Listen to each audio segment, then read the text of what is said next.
Elegí para desarrollar este trabajo dos obras que considero son muy contrapuestas y me resultaron sumamente interesantes para su análisis. Por un lado, La alegría de vivir de Matisse, una obra que representa la calma, la libertad, la alegría, que vibra energía.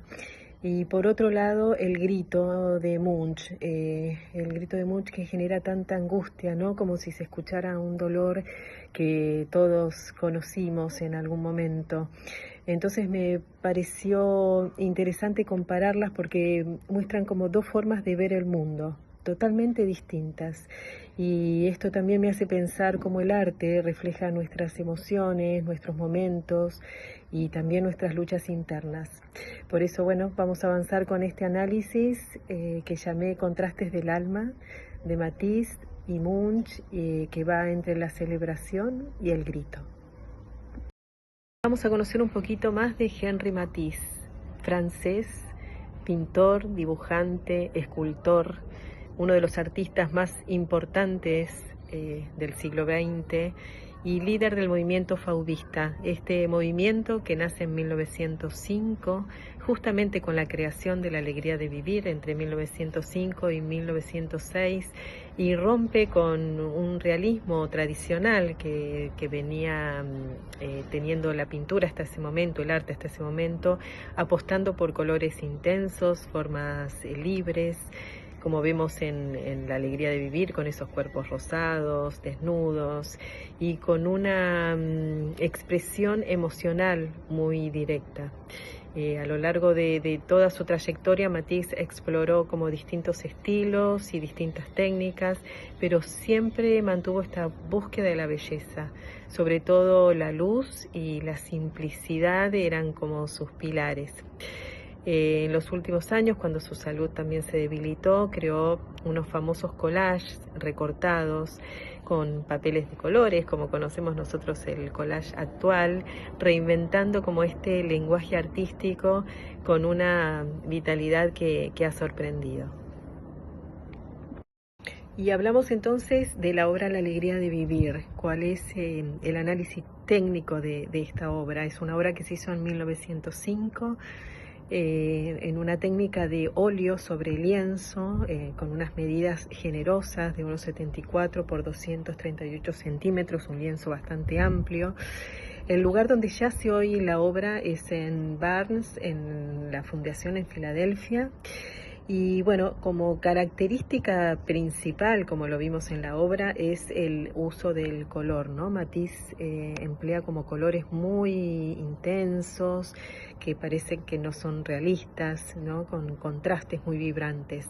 El color acá tiene como una función muy expresiva. Las formas están como delineadas con claridad y predominan como curvas muy suaves, ondulantes, que dan como idea de un movimiento mágico, ¿no? Muy sutil.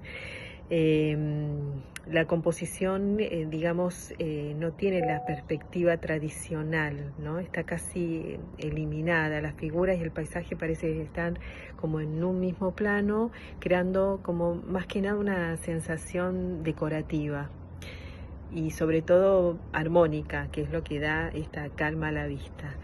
Y por supuesto lo que vemos representado es como muy utópico.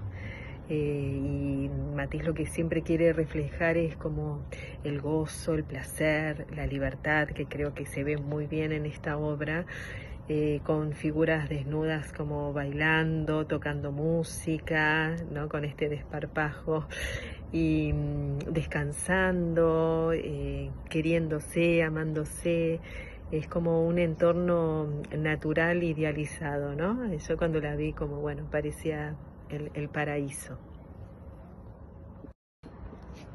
Y ahora vamos a conocer un poquito más de Edvard Munch. Munch, que pintó El grito, nació en 1863, uno de los precursores del expresionismo.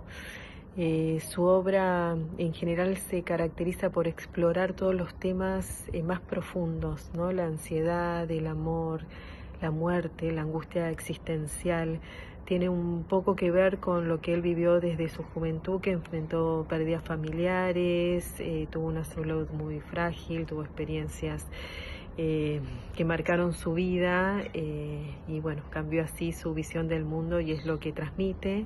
Y si bien fue muy solitario, dejó mucha huella en artistas alemanes, ¿no? Sobre todo en expresionistas alemanes.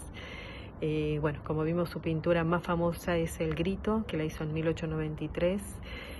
Una imagen casi icónica del miedo, la desesperación humana. Y bueno, ahora vamos a analizar un poquito la técnica que él usa y qué significa esta obra. Y llegamos al análisis técnico de la obra El Grito, que la hizo Munch en 1893. La composición es hecha con óleo, témpera y pastel sobre cartón. Sobre esto tengo como un dato que la obra fue robada en 2004, recuperada a los 2 años y por la humedad vieron que había algunos pigmentos diferentes que hicieron que los colores se empezaran a desvanecer. Por eso vamos a ver como obras muy brillantes, porque hay 4, y otras que, bueno, en este caso que fue la robada, que perdió su color. Bueno, ¿y qué nos transmite El Grito, no? El Grito impacta desde esta figura central de este hombre que parece escuchar un grito del universo y donde el cielo se pone en color rojo con líneas curvas, totalmente tormentoso, ¿no? Es una sensación plena de angustia. Y para Munch esta imagen representaba un momento realmente de pánico, como si el mundo se cayera, se desmoronara.